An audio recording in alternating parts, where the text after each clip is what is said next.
Bueno, entonces continuamos con la arquitectura de MicroStrategy, como para ir desgranando un poquito. Estas herramientas utilizan una base de datos de metadata, ¿no? Datos de los datos para traducir las solicitudes de reportería de los usuarios finales, que en definitiva van a ser traducidos a consultas a las bases, ¿sí? Entonces, cada vez que se ejecuta un reporte, es probable que por detrás de ese reporte, digamos, la herramienta esté ejecutando una consulta SQL a los distintos motores. Toda esa definición de reportes, de tablas a las cuales hay que ir a tirar las consultas, las bases de datos, los famosos hechos y las famosas dimensiones, se guarda en una base de datos aparte de metadata de MicroStrategy, ¿sí? Esta metadata, allí se va a guardar la definición de los objetos, la estructura del data warehouse y su información, y ahí es donde se va a mantener el mapeo entre la parte de tablas de data warehouse y los objetos de MicroStrategy, que son en definitiva con los que va a interactuar el usuario final. Así, por ejemplo, cuando vemos un reporte de MicroStrategy que tiene una dimensión región y un hecho o métrica de revenue, por detrás, MicroStrategy sabe que cuando nos referimos a región, en realidad nos estamos refiriendo a una columna de una tabla, ¿sí? Y lo mismo con revenue. Entonces sabe que cuando nosotros pedimos esta combinación, tiene que construir un select parecido a este y ejecutarlo contra el data warehouse, ¿sí? O sea, hay un pasaje, una traducción del request que más o menos tiene este flujo, ¿sí? Fíjense que ahora lo vamos a hacer zoom en la imagen, pero una vez que pedimos una solicitud de reporte, va a haber un bus, ¿sí? Se le llama Intelligence Server, que coordina las tareas para ejecutar ese reporte. Lo primero que va a hacer esa capa es verificar si no tengo lo que me están pidiendo en caché. Hay una configuración de caché de información en el servidor, en los reportes, y así directamente, si tuviese los datos en caché, se los puedo devolver directamente, ir al paso 9, ¿no? A devolver el resultado al cliente. En el caso que no lo tenga, vamos a intentar traducir, como mostramos antes, lo que están pidiendo con la metadata, ¿sí? Entonces, una vez que lo traducimos en SQL, se genera con el motor un SQL. Piensen que esto, como dijimos, puede estar direccionado a distintos motores de base de datos, de acuerdo al mapeo que tengamos en la en la metadata, se construye el SQL y se ejecuta contra el motor de Data Warehouse en el paso 6. Quizá en el paso 7 o el paso 8 haya información que no está en la base de datos o en el Data Warehouse, sino que se calcula en la capa de MicroStrategy, ¿sí? Imagínense que podemos traer datos y hacer una pequeña transformación o un cálculo, el motor de analytics propio de MicroStrategy, que lo puede hacer en ese momento, en tiempo de ejecución. Así que también va a pasar por ese Analytical Engine para entonces al final eh, de retornar al paso 9 los datos al, al cliente. ¿Alguna duda referida a cómo funcionan estas traducciones de solicitudes de reportes y de la utilización de la metadata para traducir a la consulta SQL? ¿Vamos bien? Vamos bien. Bueno, bueno. ¿Qué más podemos contarles de este tipo de herramientas? Bueno, Perdón, yo quería sí, consultar algo. sí. Entonces, lo que hace cuando hace estas consultas es varios selects, digamos. Exactamente. Si no tiene la información en caché o si no tiene la información disponible en caché, o en un cubo propio del servidor de MicroStrategy la tiene que ir a buscar a Data Warehouse. Ah, está bien, está bien. Ahora entendí. Joya. O sea, ahí en todo ese paso a paso, viste, es como que hay un paso en el cual lo primero que va a intentar hacer es ver si lo tiene disponible ya precalculado en el Intelligence Server de MicroStrategy. Podría ser o porque lo tenga en Cache o en un cubo precalculado de MicroStrategy, que ya tengo los datos ahí.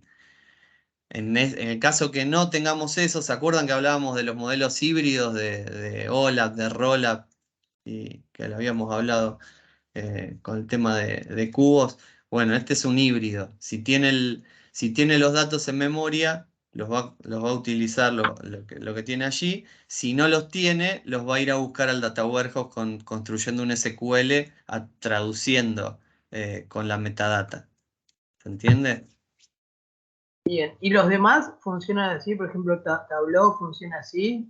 Sí, Y, en general todos tienen el mismo esquema, que o construyen el SQL o tienen los datos precalculados. Digamos, es un esquema el más común.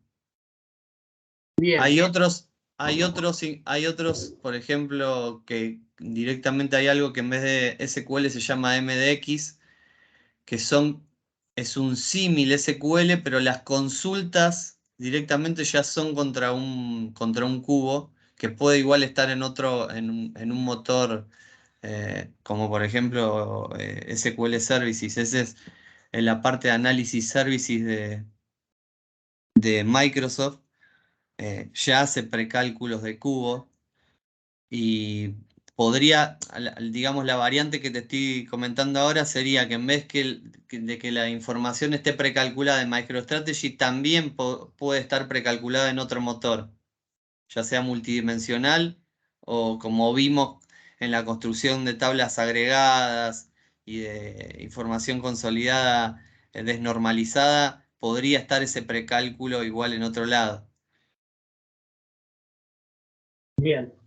O sea, puede precalcular en diferentes sectores, digamos. Y, Exacto. Puede estar en el servidor propio de la herramienta BI o puede estar en otro servidor.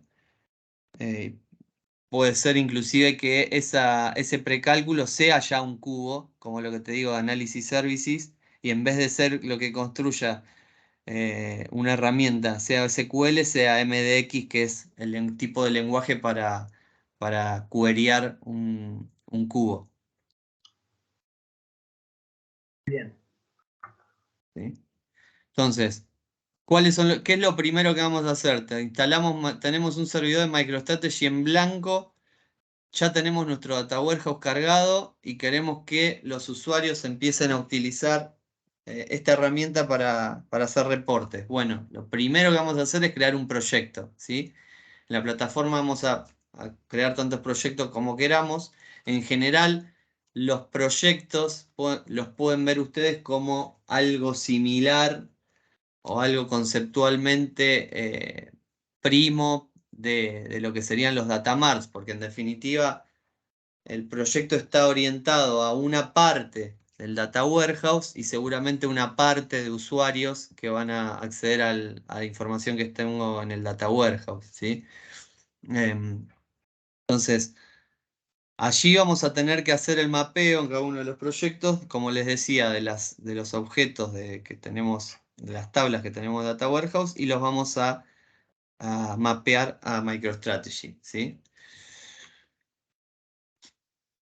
Nuevamente, como vimos en las semanas pasadas, vamos a hacer el diseño lógico, ¿sí? El famoso diseño lógico, que vamos a tener eh, un diseño de Data Warehouse, vamos a crear el proyecto de MicroStrategy con una herramienta o un tipo de perfil que se llama arquitecto, y después vamos a ir manejando los objetos del proyecto.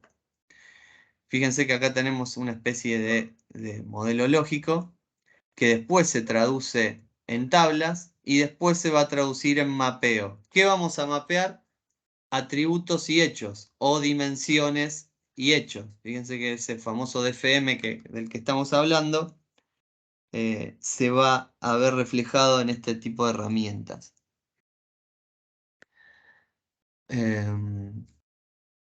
Es un tipo de abstracción, ¿no? Porque en definitiva acá el usuario final no va a saber cómo está almacenado los datos, ni siquiera en qué motor, sino lo que ellos van a ver son dimensiones y hechos. Es todo lo que van a ver y con lo que van a ir trabajando en los reportes. Ahí después, ahora vamos a ver, hay un par de cuestiones a tener en cuenta, pero es importante que el área de Data Warehouse que hace los mapeos y hace